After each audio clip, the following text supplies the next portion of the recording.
Moi, je dis de la même manière aujourd'hui, on est dans une crise de régime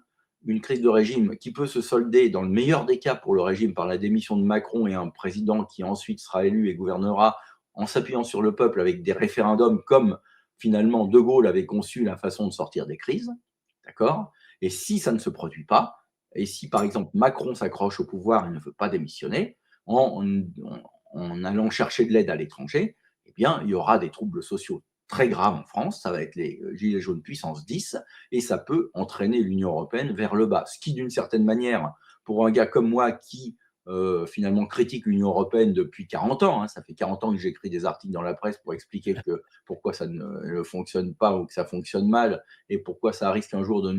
d'aboutir à notre ruine, ce qui est en train de se passer, eh bien, n'est pas une mauvaise chose. Macron, quand il a été élu en 2017, je me suis dit, ce gars-là, c'est le champ du signe du système. C'est-à-dire que c'est par lui, finalement, qu'on peut raisonnablement espérer, parce que c'est un crâneur, c'est quelqu'un qui réfléchit pas vraiment, c'est quelqu'un qui se croit supérieur aux autres, eh bien, ce gars-là va peut-être aboutir à l'effondrement du système. Et c'est ce qui est en train de se produire progressivement, étape par étape. Et s'il s'incruste, s'il se bat pour rester au pouvoir, il aboutira à l'effondrement du système.